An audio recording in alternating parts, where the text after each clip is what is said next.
爱妃不必多礼。爱妃啊，寡人想你。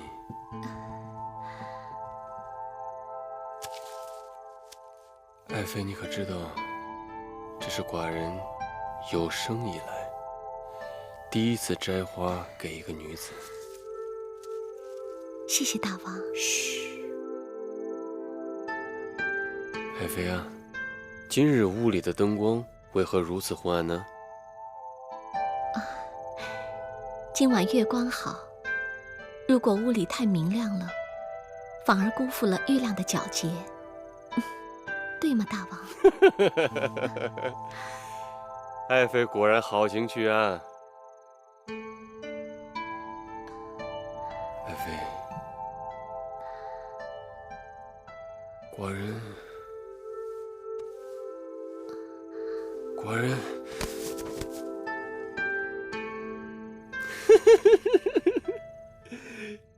今日这般凉爽，爱妃为何手持羽扇呢？因为臣妾喜欢“妙目传情”这4个字。好一个妙目传情！在寡人眼里，不光是妙目，你的一举一动，无不在传情。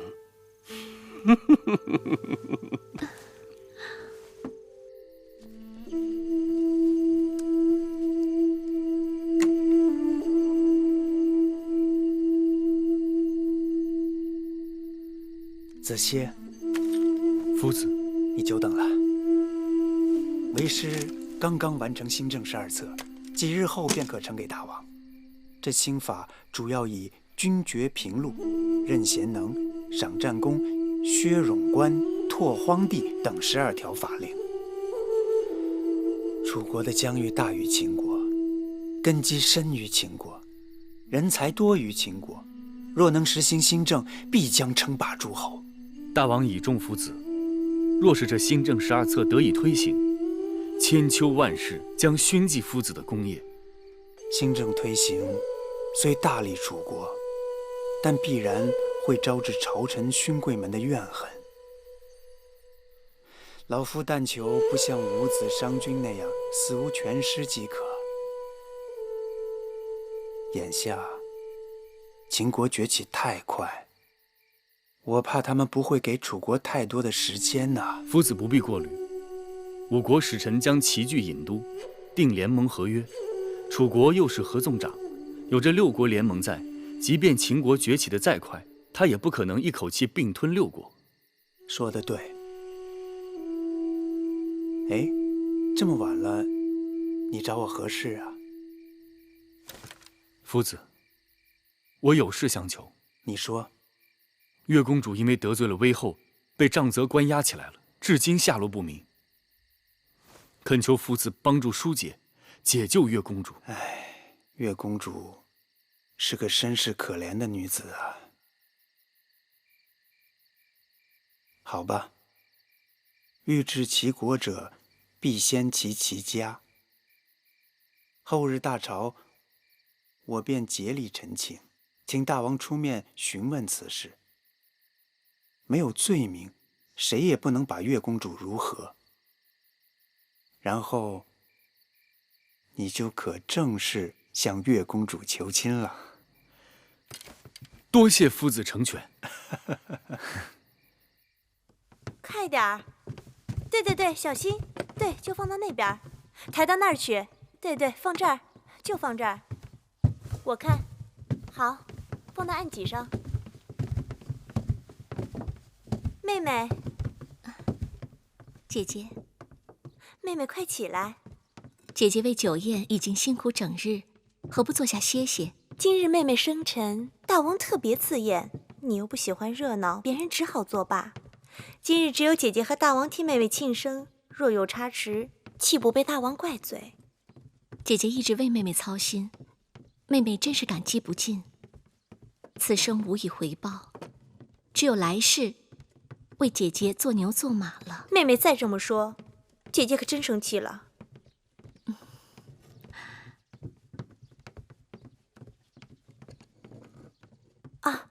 你等等啊，那盆花放在门口。是。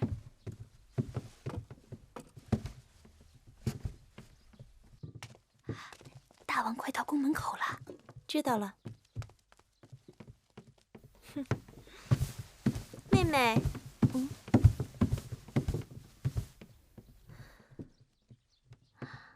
天已黄昏，你是否觉得这店里有些昏暗呢？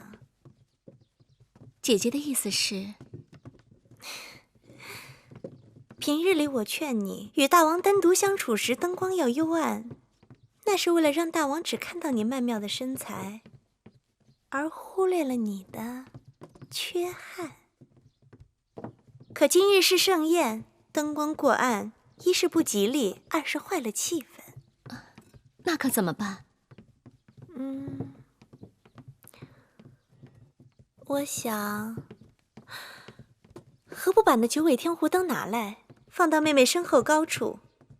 灯下黑的道理，妹妹是懂的吧？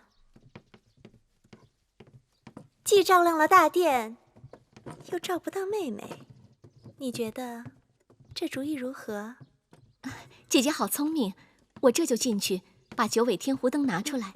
妹妹快去，别耽误了时辰。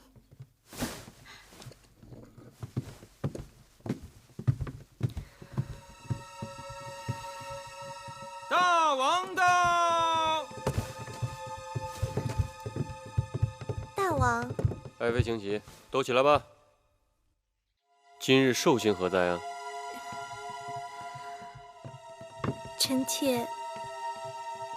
臣妾不好说。美人病了？美人妹妹没病，只是回去取九尾天狐灯了。取灯就取灯吗？有何不好讲的？可臣妾认为，美人这么做，不免对大王太为不敬了。那盏灯是爱妃送给美人的吧？更何况寡人看来，那灯也没有什么不好啊。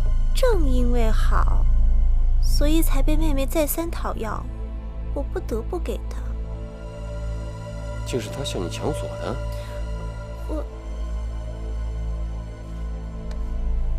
爱妃，你宽容大度，待人温柔敦厚。魏美人刚刚入宫，一盏灯而已，小事一桩，给她就给她了。可她讨要的理由也太牵强了。什么理由？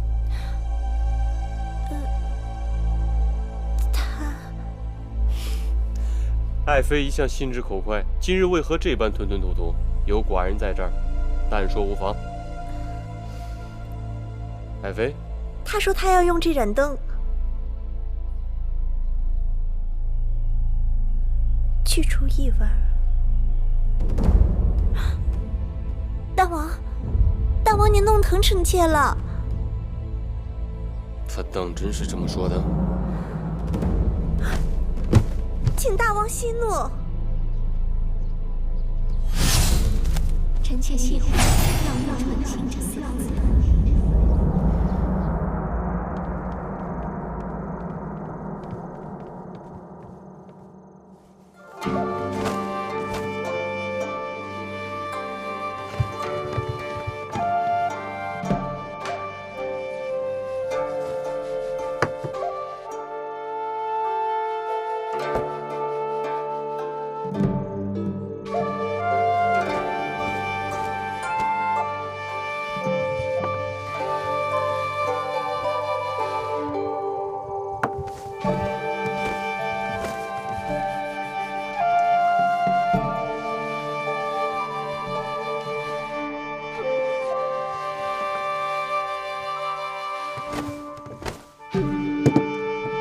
爱妃圣臣，你看今日的歌舞如何？好极了。你为何总是遮着你的面孔？寡人听不清你在说什么。臣妾说，轻歌曼舞，婀娜多姿，真是好极了。今夜清冷，你那扇子该收了吧？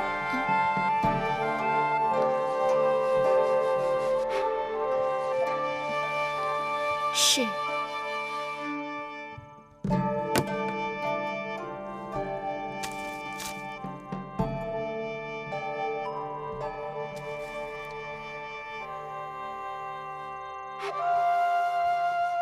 今日的菜肴不合爱妃的胃口？不，南后姐姐特意让御厨精心准备，菜肴美味可口。那是酒不好喽？不是，那寡人为何见你菜未吃一口，酒未喝一樽呢？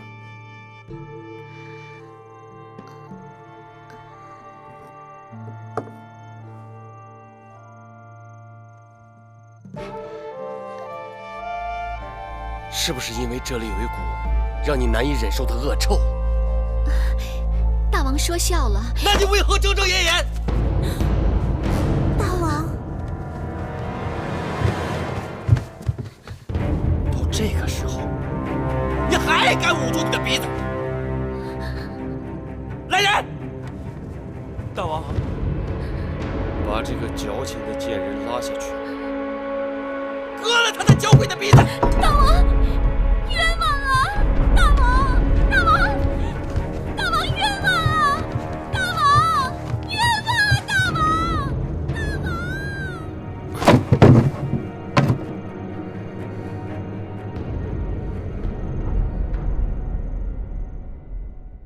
今日朝会，寡人是想就即将举行的六国会盟一事跟你等商讨，还望众爱卿畅所欲言。微臣听说魏国美人不知何事触怒了大王，昨晚受了异刑。是又如何？魏国送亲的使者尚未离开郢都，便发生这等事情，的确难堪。楚魏联盟由此可能破裂。魏国使者准备就此事递交国书，要求说明缘由，并且道歉。哼！大王，魏王的颜面的确因此而受到羞辱，大王不妨给他们一些安抚。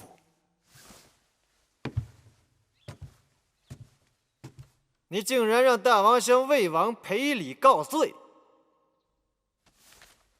臣以为屈作图打着合纵的幌子，让我大楚包羞忍辱，置大王的尊严于沟渠。一个美人只是割了鼻子，又不是掉了脑袋，道什么歉呢？大王，此事关系重大。够了！寡人对这个魏美人已经仁至义尽。再者说，这魏美人的事是寡人后宫的家事，与你何干啊？与你们何干？与魏国何干？与河东何干？退朝！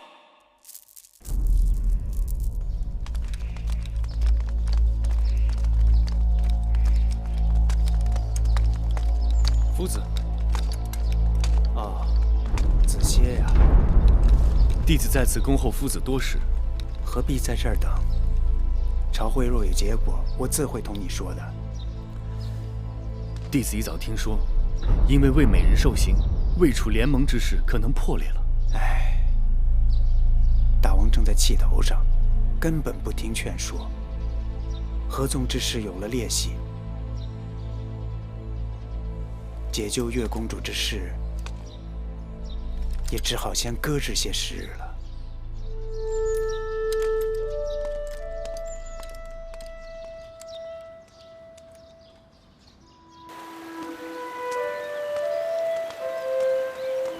姑姑，欢公子来的正好，已经有月儿的下落了，说是关在宫外的月华台。我现在就去求舒公主想办法救她。月华台。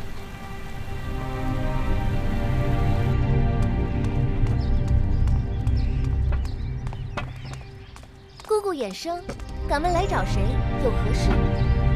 我是魁姑云梦台的，有要紧的事要求见舒公主。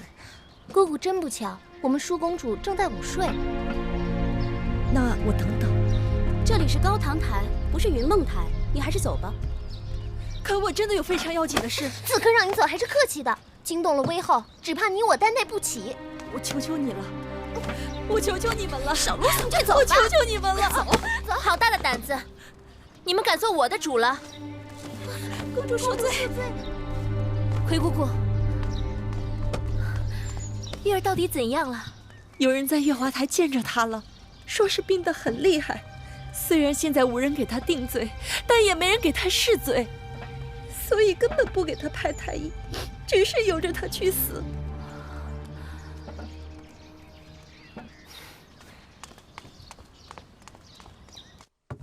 母后，舒儿来了，快坐下，我有话对你说。今日我让大祭司为你的婚事占了一卜，离下镇上迎虚之象，大祭司说是少见的姻缘奇卦，日后成亲，你和你的夫婿将成为人人羡慕的神仙眷侣。母后为舒儿的婚事如此操劳，舒儿心中不忍。当娘亲的命里注定是要为儿女操碎心的。母亲果真舍得舒儿远嫁？当然舍不得。10月怀胎，千辛万苦，看你长成亭亭玉立，我是又欢喜又担心。担心你找不到好的夫婿，误了终身，所以我千挑万选，选中了赵侯雍。他雄韬伟略，文武双全。等你以后有了自己的骨肉，你就会明白为娘的苦心了。所以，做娘亲的对自己的儿女都是舐犊情深的，对吗？这是自然。舒儿有母后是舒儿的大幸，可是那些没有娘亲的女子，岂不是特别的可怜？舒儿嫁人，日后有了儿女，舒儿在他们身边为他们遮风挡雨。可万一有一日舒儿不在了，儿女们无依无靠，只能任凭他人宰割欺凌。舒儿一想到如此情景，心中凄然。舒儿此言何意？母后，如今宫中上下人人皆知月妹妹在月华台病得很厉害。母后看在她娘亲早逝的份上，让太医去救救她吧。不许你再跟我提那忤逆不道的贱人。母后，月妹妹虽非母后亲生，可也是父王的亲骨肉啊。她是咎由自取。前阵子因为月妹妹顶撞了母后，所以把她关了起来。可如今舒儿这边早已风平浪静，月妹妹那儿却余波未了，仍被囚禁。如今月妹妹病了，也不给她看病，由着她去死。月妹妹与舒儿同父异母，别人知道了，只会说王兄母后欺负月妹妹孤苦伶仃。舒儿远嫁别国，君臣和百姓们更会因为大楚如此对待先王的亲生骨肉，更加藐视母后、王兄和舒儿。舒儿思前想后，母后就算与月妹妹有深仇大恨，也应该为了大楚的名声和舒儿的将来，救救月儿吧。不然怎样？不然舒儿万万不敢嫁人了，免得上天报应，将来儿女一生凄苦。舒妹妹，你说这话就差了。母后日日为你操心劳神，你怎忍心用自己的姻缘来要挟母后？那个芈月天生祸人败事，她若知晓孝顺二字，就该早早赴死，免得在世间祸害别人，更坏了你与母后的骨肉之情。你闭嘴！月妹妹落到如此地步，定是有你在作怪。你极恨她，时时在母后面前恶意挑唆。月妹妹要是有3长2短，你会遭报应的。敢问公子姓名？在下姓黄名歇，太子伴读。黄公子，你有何事？敢问月公主是不是关押在里面？不错，我等奉威后之命看管此处。让我进去。进宫之地，公子不可无礼。快要走开！走，去叫人。走。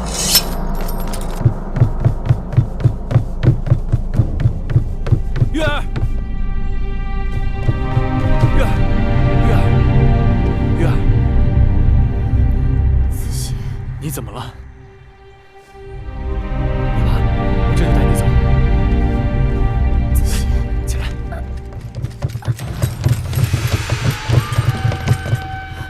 大胆狂徒，私闯进宫，乃是死罪。今日我黄歇就是闯了，你们又能如何？拿你归案。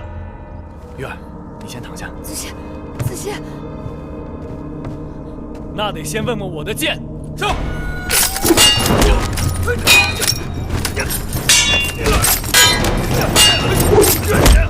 小心！小心，子歇！子歇！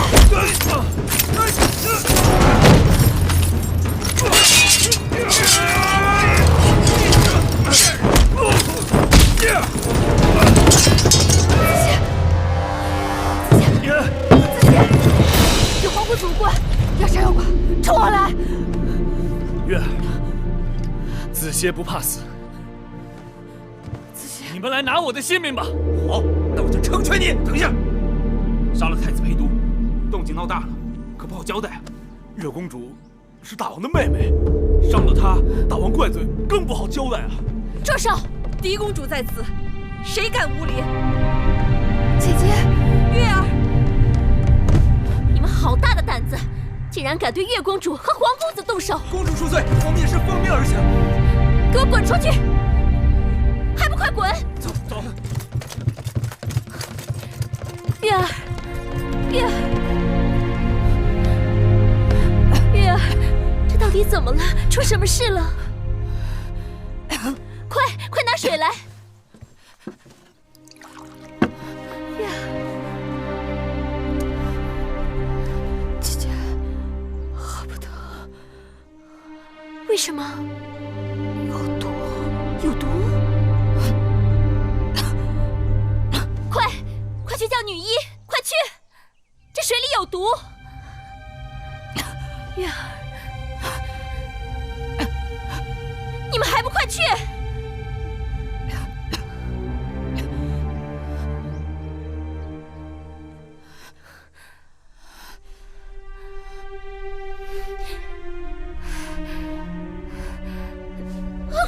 公主，姐姐，不能喝，姐姐，出去告诉外面的人，说舒公主饿了，吃了这里的东西；舒公主渴了，喝了这儿的水，随他们怎么办吧。快走！月儿，何苦呢？月儿，月儿，月儿，魏后不好了！出了什么事？大惊小怪的。皇公子黄歇私自闯入了月华台，简直无法无天！让侍卫把他拿下。魏后，舒公主也去了，还吃了芈月那边有毒的糕点，喝了有毒的茶水。哪儿来的毒？据说那月公主的病就是与宫里送过去的吃食有关。快去叫女医治，去月华台救我的舒儿要紧。是。说，谁背着我下的毒？奴婢不敢。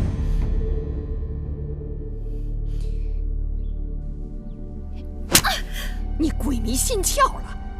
母后，婴儿只是恨那芈月，除了忤逆您，还狐媚皇公子，教坏了舒妹妹。如果她不在了，不是给您去了块心病吗？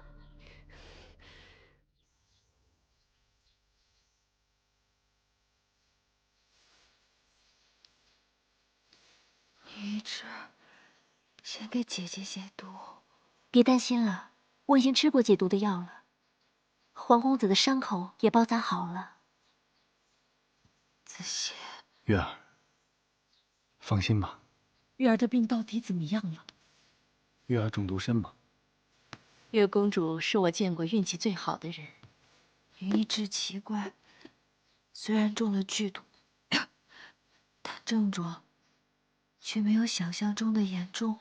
世间奇怪的事情我见得太多了，见怪不怪了。只怕宫里的有些人是坐不住了，他们一直以为月公主必死无疑。我这里有丹丸，每日只需1粒，服后会发烧，会卡血。你们若信我，就让他用；若不信，就算了。多谢女医治救月儿。不是我要救月公主，是她命里不该死。珍珠、珊瑚。舒公主，你们回去告诉母后，就说舒公主留在月华台不走了，和月公主同吃同住。谁要想下毒的，让她下好了。是。姐姐。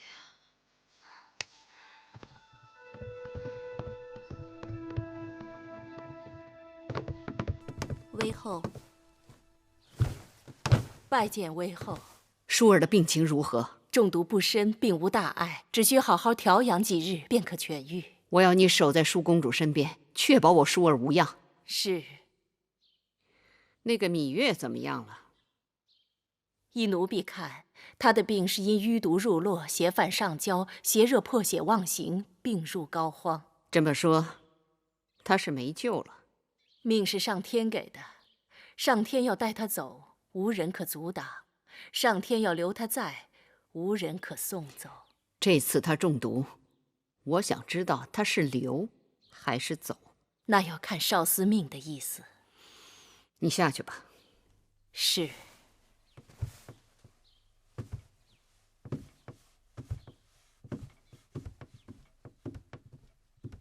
魏后，舒公主说，即便她病好了，也要留在月华台与芈月同吃同住。由他去吧。你告诉下面，衣食住行不可怠慢，给我好生伺候着。若有半点差池，我让他们都去死。是。因儿那丫头有点走火入魔，你们给我留点神。奴婢明白。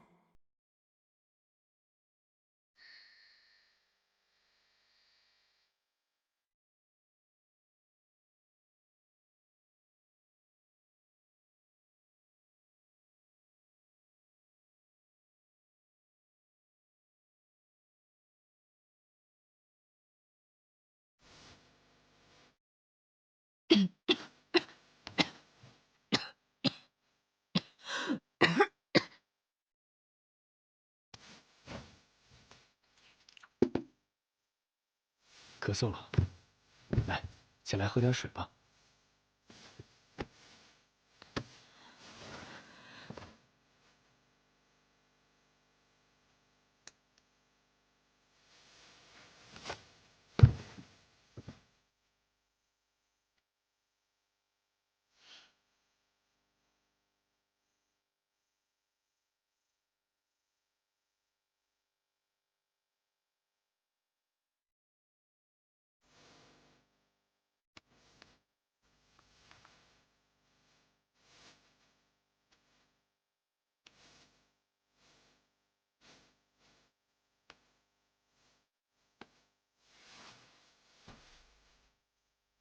睡吧，我陪着你。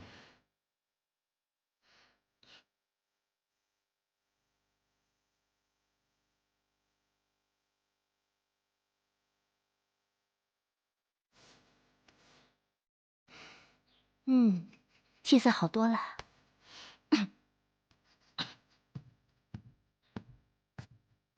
舒公主，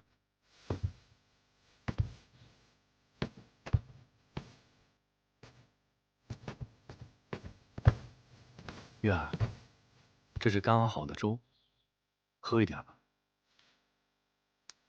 我来喂你吧。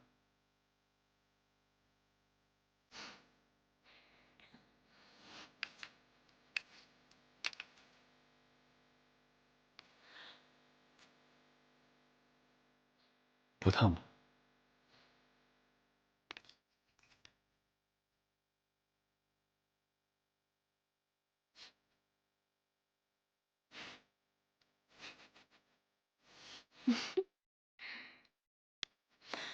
还是我自己来吧。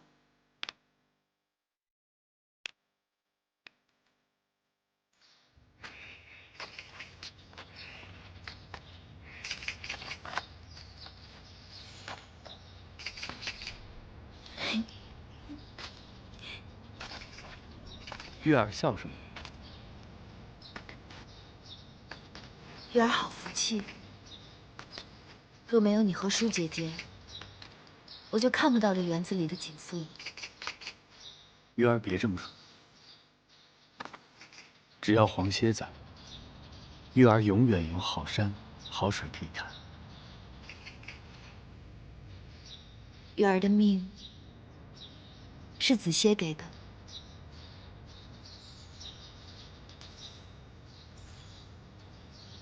月儿就是子歇的性命。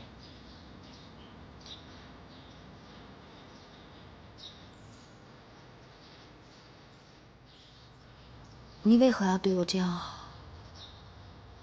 因为月儿值得我对你这样好。我要还你。不用。还你，用一辈子还你。一辈子太少。那就生生世世，此生契阔，与子成说。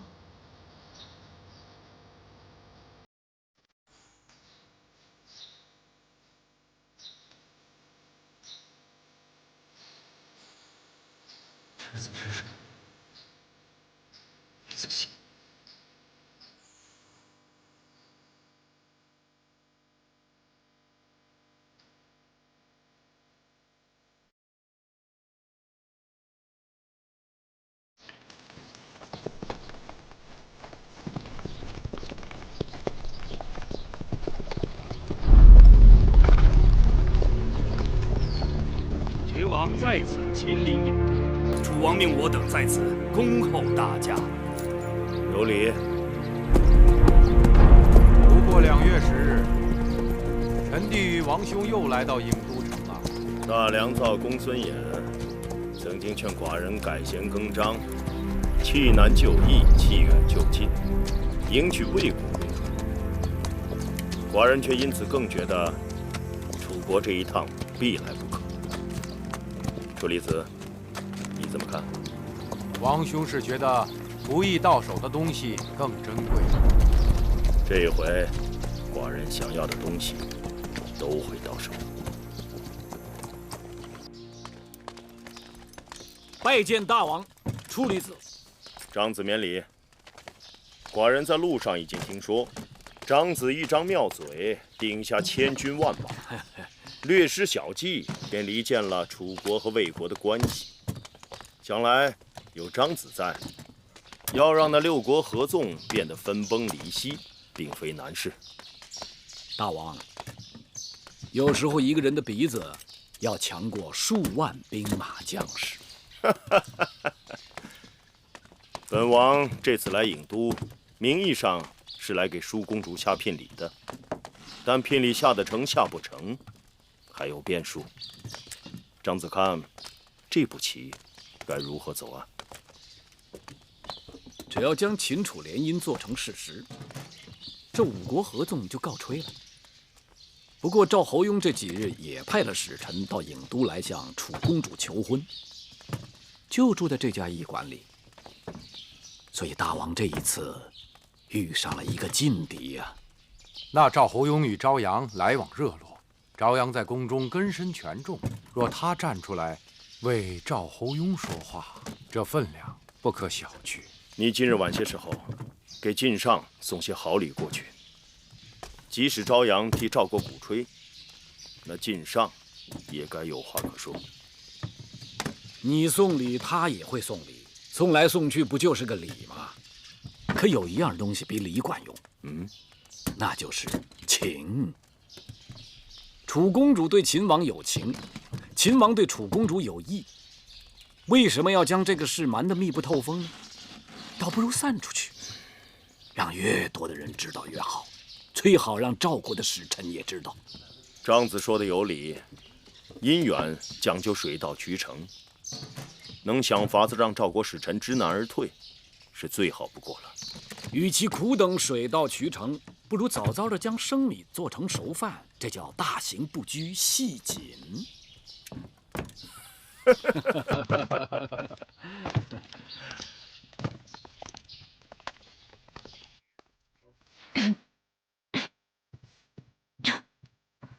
妹妹，姐姐，你也是太不听话了，身子这么虚，动不动都咳出血来，怎么还做针线呀？我今日觉得精神好多了，想做个香囊给子谢。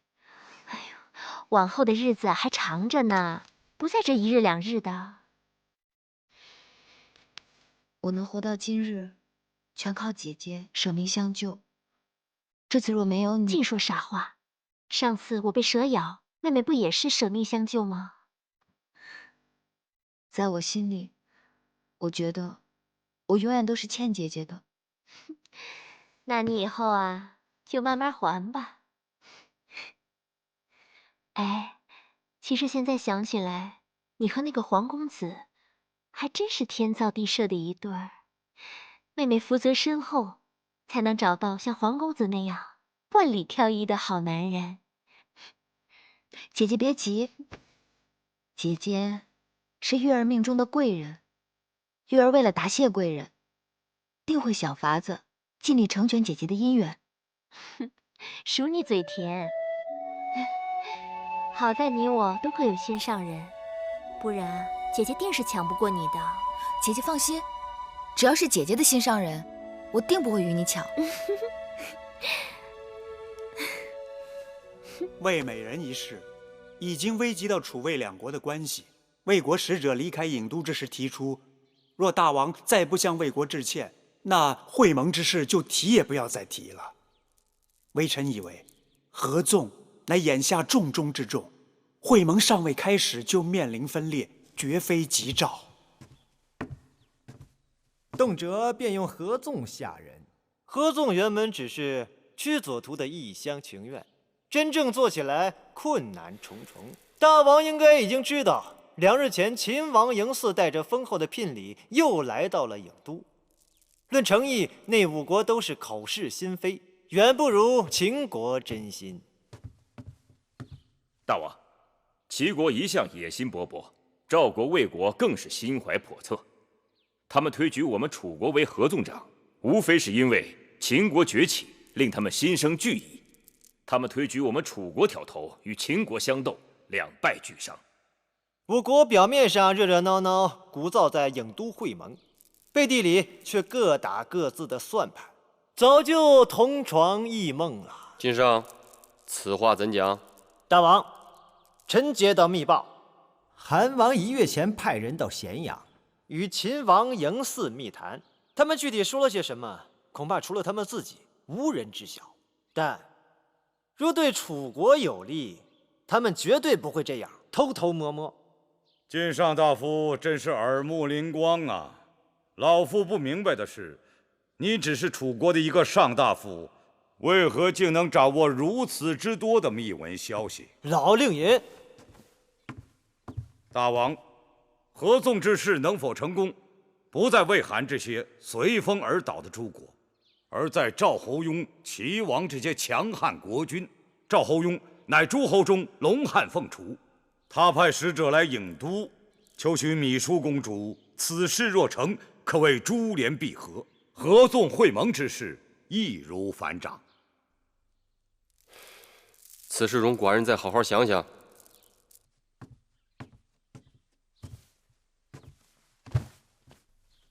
月儿，把药喝了。子歇，告诉我实情。我几次要你陪我去见魏美人姐姐，你都屡屡推诿，为何？那魏美人，还是不要去看了。姐姐怎么了？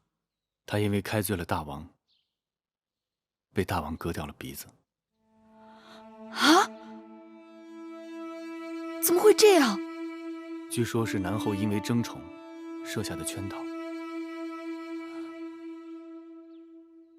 可不管怎样，大王都不该如此蛮横。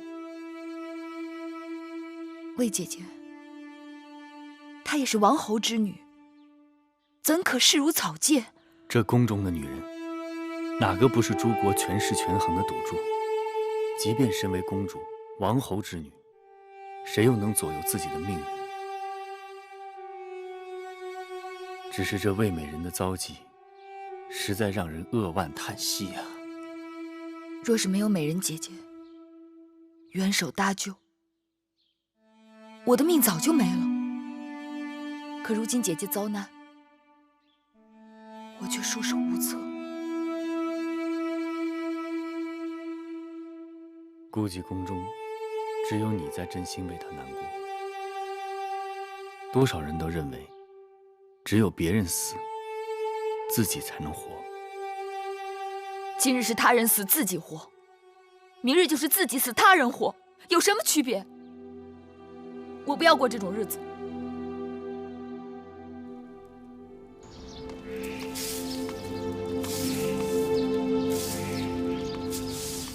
敢问姑姑，前不久有个魏美人住在这章华台里，你可知道她的去向？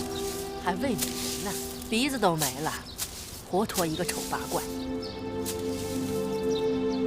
姑姑可否告知，我在何处能找到她？婢子不知道啊，这远近处处亭台楼阁，看起来好风光啊，谁知道哪日就成了冷宫了，还这个美人那个美人的。今日可能是掌中的珍宝，那明日呢，就是落地黄花喽。既然姑姑不知道她的下落，那能否让我去她的寝宫看看？想去就去吧，大王有令，这里边的东西啊，早就都清干净了。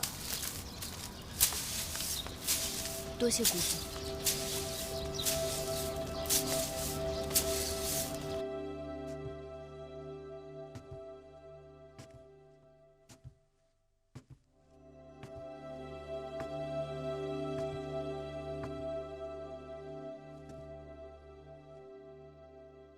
张子，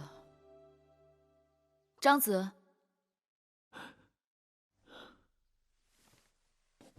张子，你怎么会在这儿？月公主，昨日魏美人在冷宫自杀死了，在下特意来祭奠她一下。唉，这不，看到她留下的牌箫。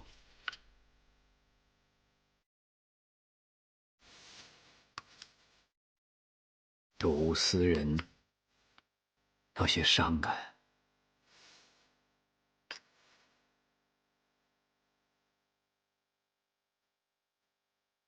月公主，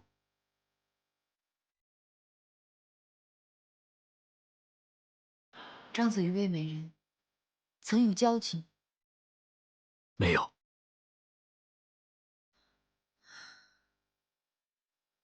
张子何时变得如此多愁善感？虽说魏美人与在下素昧平生，但魏美人毕竟是因我而死。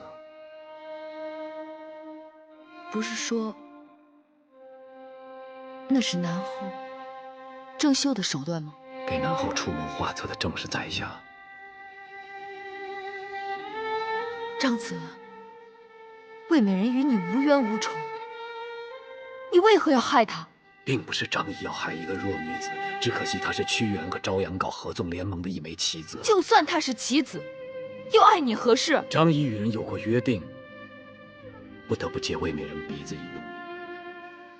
卑鄙！卑鄙的不是张仪。魏王和朝阳深知楚王贪图酒色，将魏美人送进楚宫，曲意奉承，他们才卑鄙。张子，我和姑姑当初搭救你，是把你当成了君子。张仪做事有谋略，讲黑白，但从来都不是君子。我知道月公主在气头上，此时说什么都无用。但希望将来有一日，月公主能明白在下这份不得已。好，不用说了，你我交情到此为止，再无需交往。月公主，请转告舒公主，秦王已经带着聘礼回到郢都。舒公主难道不想和秦国大王再见一面，互诉衷肠吗？见不见，关你何事？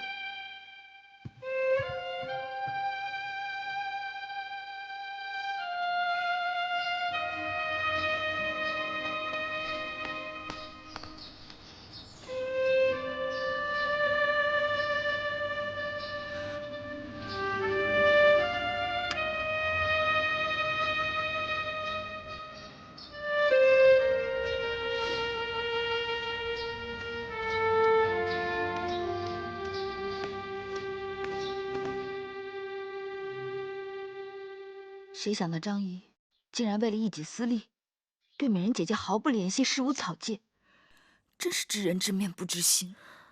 那个张仪真的说秦王已经回到郢都了？好像是。我就猜到他会回来的。他真是至情至性之人。张子真的说秦王回郢都是为了给舒儿下聘礼？除了舒姐姐，这楚宫当中，谁还能入得了秦王之眼？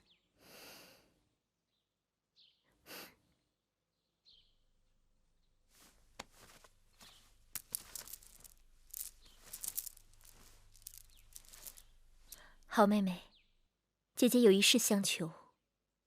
你说，既然秦王对我有情，那我也应该让他知晓舒儿的心意。姐姐是要私传信物给他？小声点儿。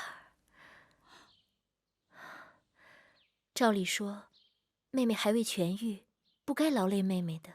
我不累，不就是替姐姐出宫一趟，去见那个秦国老伯吗？你老伯老伯的叫，好像他真的很老似的。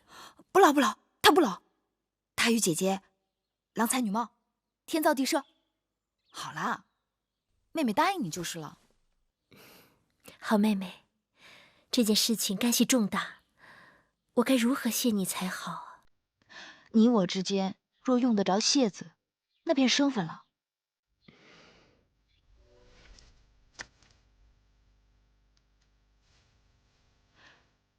老伯，给，拿着，这是舒姐姐的一片心意。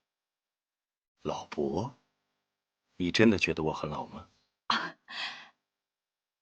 你虽不老，但年纪也不小了呀，还不赶紧窈窕淑女，钟鼓乐之，将舒姐姐迎娶到秦国，晚一步可是有人要抢的。这我知道。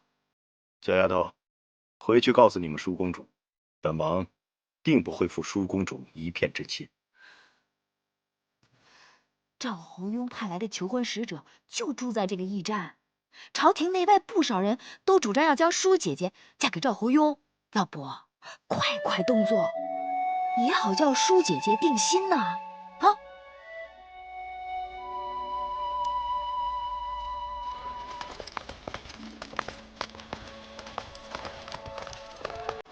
这就是赵国派来的使者。是。公主慢走，望公主下次再来。秦王不必相送，告辞。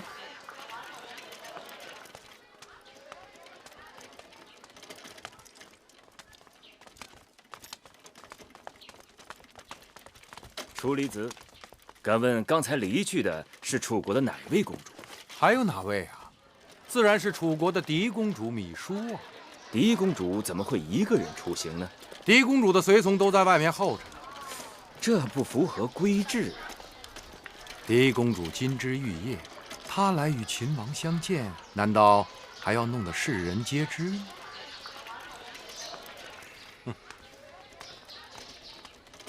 秦王带着聘礼在宫门外几次求见，我大楚乃礼仪之邦，大王总不会永远避而不见吧？赵国的使者来郢都多日，提亲之事也要落到实处。不把秦王打发走，寡人如何给赵侯雍一个交代啊？大王说得对，那就应该赶紧见秦王才是。那秦王来郢都是给舒公主下聘礼的，寡人见了他如何应答呀？当真把那个厨娘嫁给他呀？秦王一定要娶，大王就将那厨娘嫁给他，又有何妨？事情揭穿，出丑入乖的该是秦王，与大王有何干系？这君子坦荡荡，鱼目混珠的手段实不可取。既然合纵大策已定，大王身为合纵长，还是当面义正辞严拒绝秦王为好，让其知道大王合纵之决心，免得日后更多纠缠。他若不肯与寡人让步，又当如何？这里是郢都，不是咸阳，他敢怎样？他若识趣，乖乖的走了，倒也罢了。他要用强拿下他的人头，是轻而易举之事。大王，此非仁义之举，万万不可。大王，此事还需慎重。大王，容寡人再想想。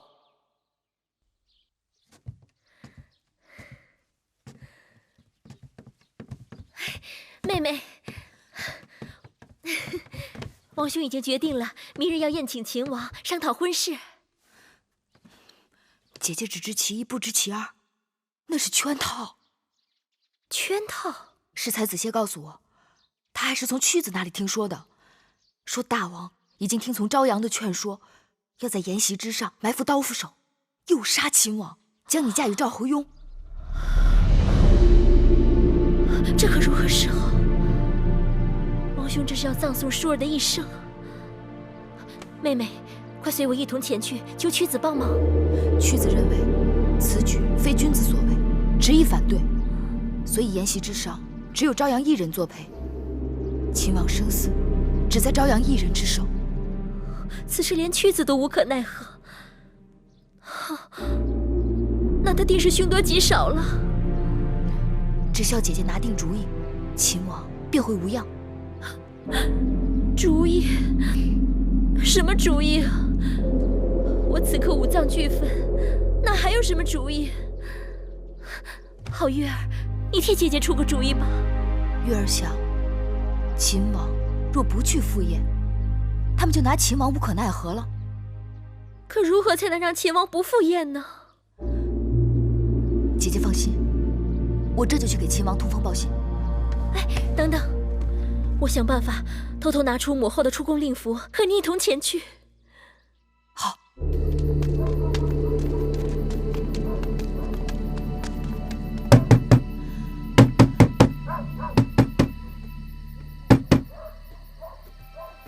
谁？舒公主有要事要见秦王。请稍等片刻。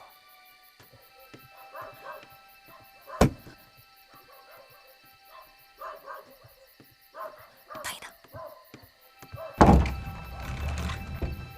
公主请进，王兄已在等候了。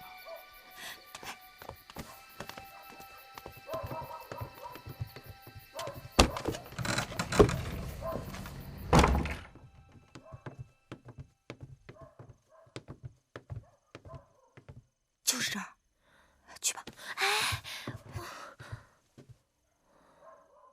那我先进去看看。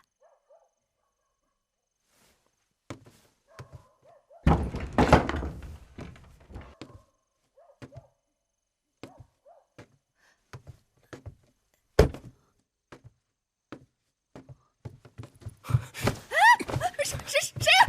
谁？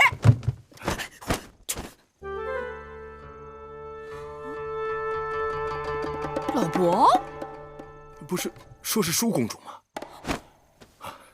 小丫头，别生气，本王把你当成舒公主了，鲁莽造次了。老伯不是鲁莽，是目力太差。姐姐来了，在门外呢。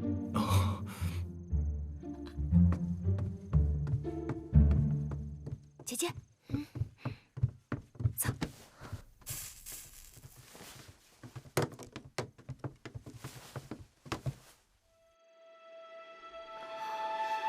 我在门外等你啊。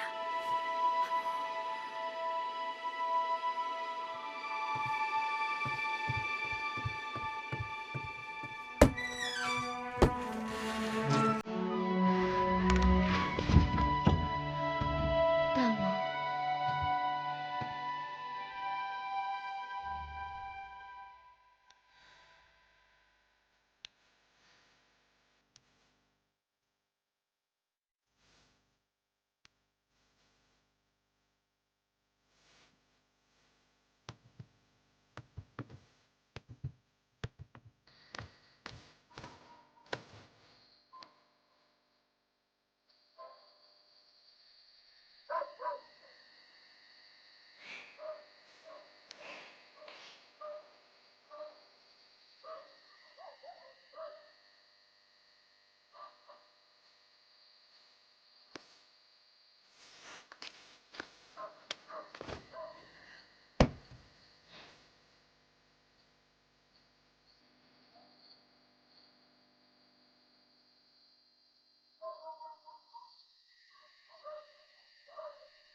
路上小心啊！大王放心吧。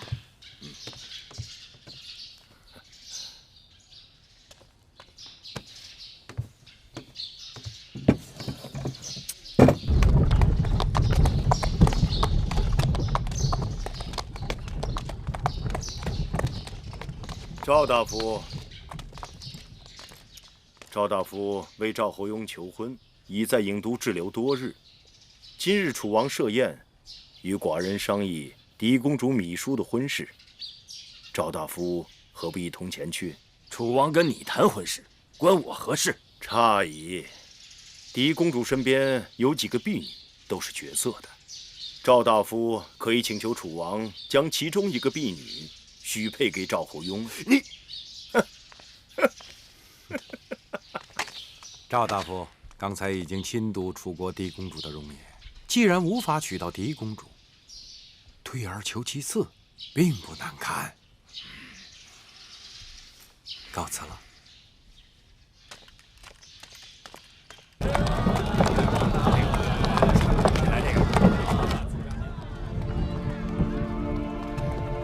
昨晚上我就一直守着那扇门，等啊等啊，一眨眼天就亮了。舒儿也是觉得奇怪，怎么一眨眼天就亮了？姐姐究竟与秦王说了些什么？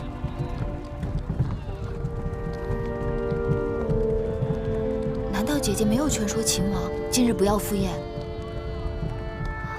说了，可他说要光明正大娶我为后，所以一定要亲自面见王兄。秦王热血男儿，值得姐姐倾慕。不过，昨日一夜未归，万一魏后追查起来，姐姐该如何回复？秦王愿为舒儿豁出命来，我眼下哪还顾得上那么多？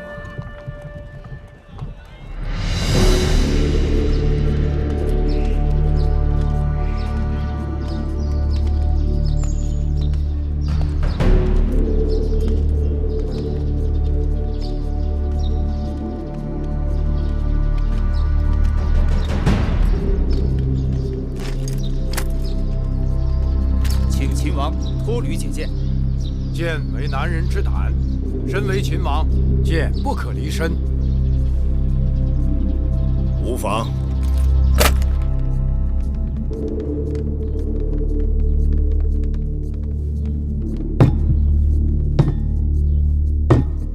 秦王，喝酒。来，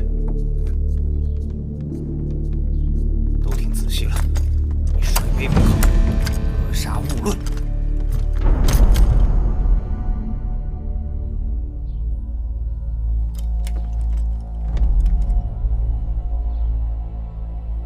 本王上次进咸阳，就听说了一件事。何事？听说楚王常年患有隐病，因难于向世人启齿，无法根治，是楚王心中一块痛处。秦王，你什么意思？楚王听我把话说完。但本王却以为，楚王所谓隐病，也许正是楚王天生异禀之处。此话怎讲？楚王可曾听说过，我们西北有种兽类，叫香獐子。雄獐子天生香囊，其香气让雌獐子苦追不舍。楚王身上气味奇异，不正好雄冠楚宫吗？真有此事？本王这次特意为楚王带来了麝香，都说这东西若做成香囊，挂在身边，会让男人威力倍增。楚王不妨试试。秦王，本王一定试试。楚王好客，特意设宴宴请本王。本王早就听说楚王酒量无敌，所以先敬楚王3杯。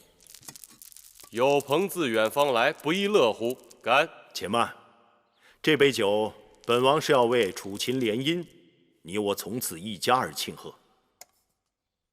大王，秦王此话不妥。楚国与秦国何时联姻了？对啊，秦王，你与我楚国何时联的姻呢？寡人就是在这大殿上向楚王请求迎娶嫡公主芈姝，楚王当场承诺，并请出芈姝与我相见。不过才2月有余，楚王忘记了吗？此事寡人自然是没有忘记。可那日秦王见到的只是我楚宫的一名普通厨娘，并非是嫡公主芈姝。若秦王真的一味索讨，那寡人只好把那个厨娘给你了。君无戏言，本王一直都是向楚国嫡公主芈姝求亲，楚王答应的也是将嫡公主芈姝嫁于本王。芈姝明明是大王之妹，今日怎可随意拿个厨娘来搪塞？这联姻之事，你情我愿，秦王这是要强讨硬取了？怎能说是强讨硬取？是你们有言在先，言而无信。明明说好的是嫡公主芈姝，怎会变成一个厨娘？久闻处理子，能言善辩，伶牙俐齿，佩服，佩服。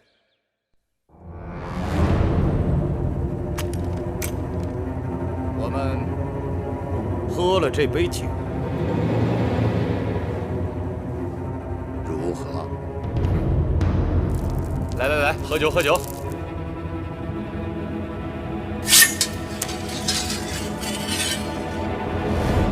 等等，令尹大人真会说笑。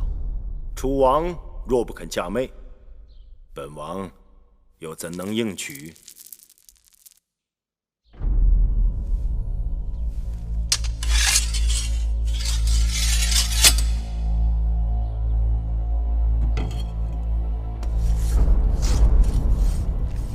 楚王，这把刀太钝了，看来要用上本王的这把匕首。楚王，要我来帮你吗？秦王不必客气。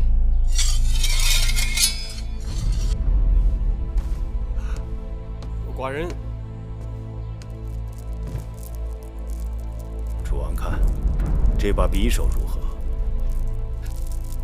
好匕首，鱼肠匕首，削铁如泥。楚王可愿试上一试？是就不必了。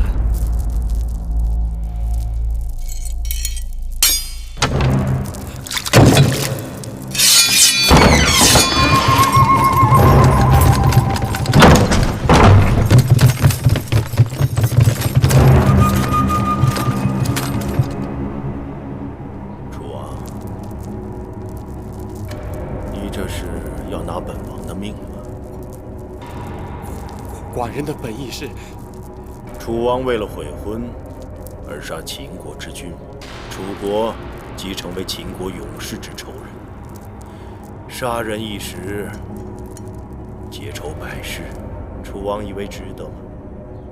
楚王言而无信，翻脸杀人，为世人不齿。来日，楚王又如何面对诸国国君？秦王。这是个误会，误会。本王知道这定是误会。若不是误会，刀剑无眼，只怕本王性命还在，楚王的性命却没了。赵阳，秦王，这里是郢都楚宫，不是你咸阳大殿，不得无礼。明明是你等埋伏了刀斧手。剑拔弩张，无礼在先。楚离子，不用再说了。楚王诚意邀请本王赴宴，商谈联姻大事。既然早晚都是一家人，何必过分计较？冤家宜解不宜结，为何这些人还留在大殿之上了？赵阳，寡人有贵客在此，这是要干什么？你们这些丢人现眼的家伙，都给老夫滚下去！还不快滚！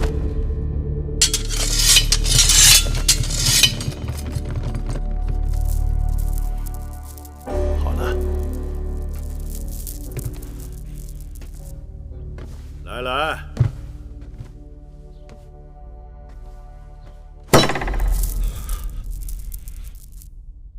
让本王再敬一杯，祝楚王在诸国君王之中拔得头筹。本王知道，楚王一向对我汉中商於之地情有独钟。若楚王愿促成秦楚联姻，那么这商於之地好商量。什么？秦王此话当真？当然是真。本王对舒公主倾慕已久，望楚王成全。舒公主出嫁之事不宜再谈。眼下楚国正准备与吴国结盟，大王前不久刚应允了赵侯雍的求亲。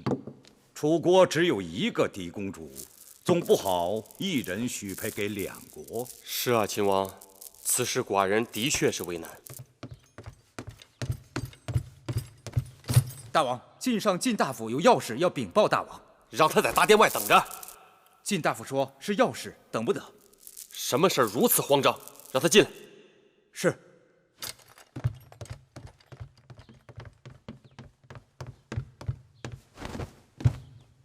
启禀大王。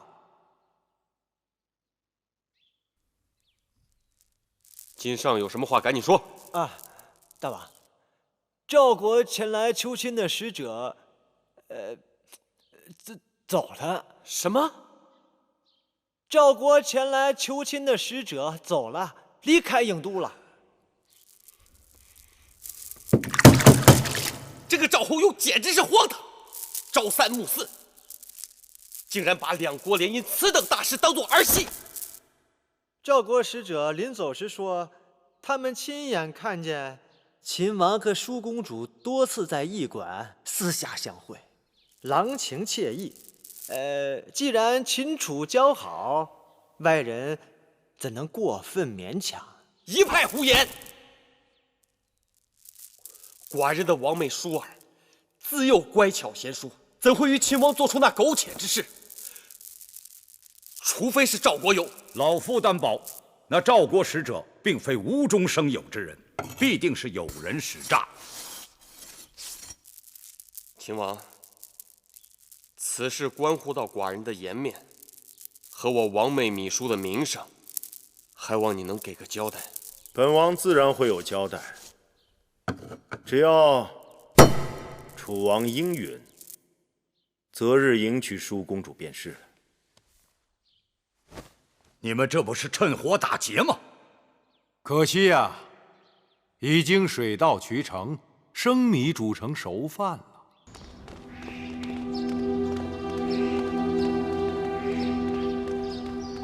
两位公主，请留步。谁敢阻拦嫡公主，小心你们的脑袋！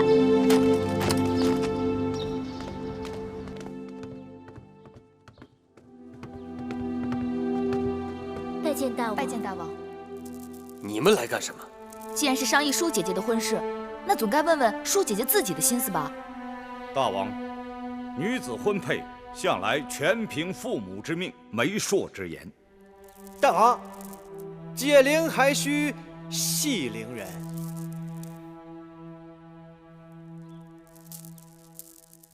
好，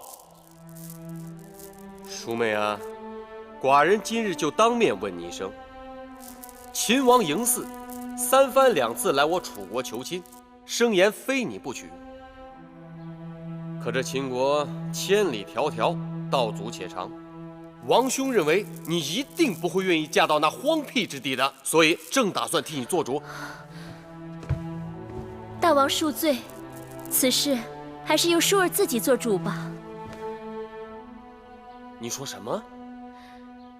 求大王体恤兄妹亲情，成全舒儿与秦王的姻缘。楚王，这第3杯酒，就祝本王与舒公主百年好合，子嗣绵延，如何？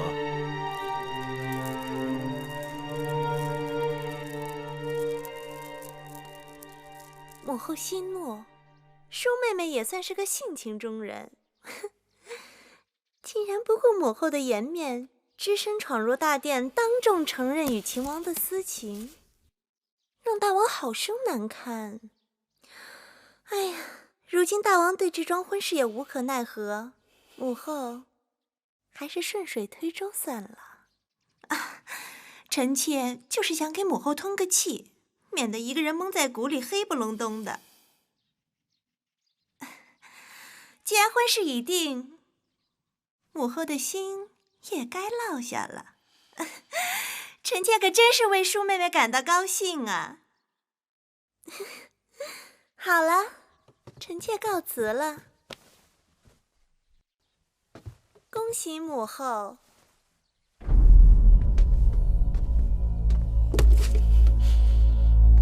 气死我了！真是气死我了！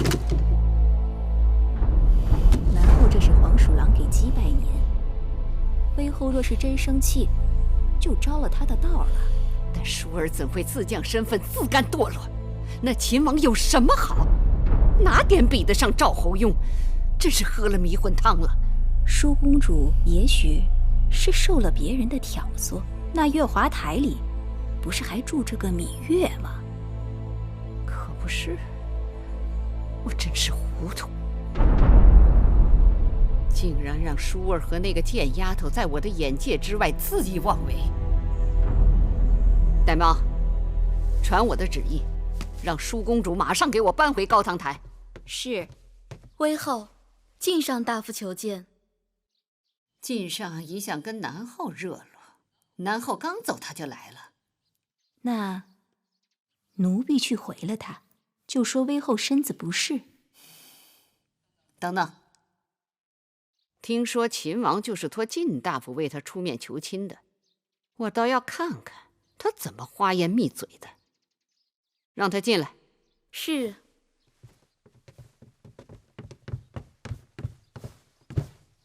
拜见威后。免礼。谢威后。听说晋大夫近日为楚秦联姻之事忙碌得很，今日怎会到我这里来？微臣是给威后道喜来了。喜从何来？秦王久慕舒公主贤德美貌，愿以倾国之力来迎娶。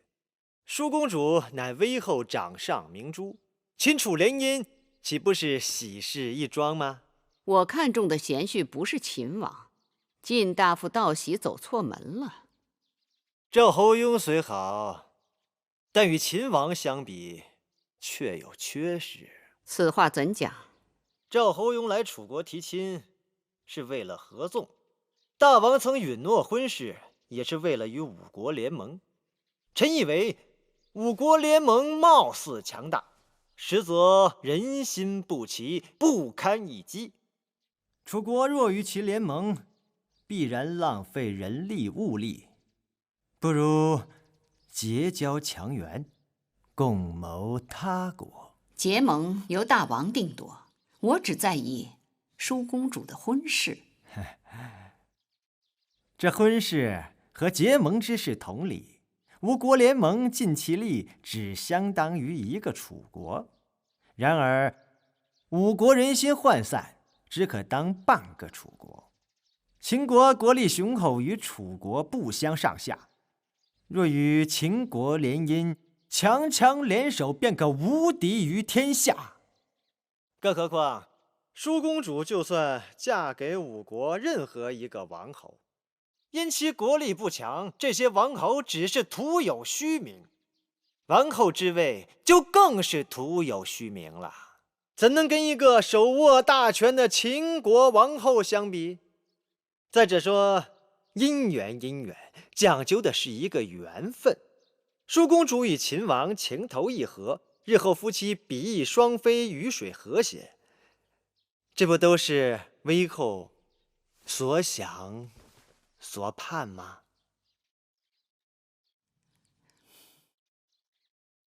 你虽把那秦王说的百般之好，可那秦国荒蛮，秦人粗鲁，舒公主要是嫁过去，怕是要吃苦头的。好与不好，要问舒公主的心意。耳听为虚，眼见为实。为后何不找个机会，亲眼见一见秦王？到时便知微臣所言句句是真。我就信你一回。5日后是郢都祭祀少司命大典，舒公主会献舞少司命，到时我和大王都会去。我会让大王宴请秦王，秦王的人品和谈吐如何，我一望便知。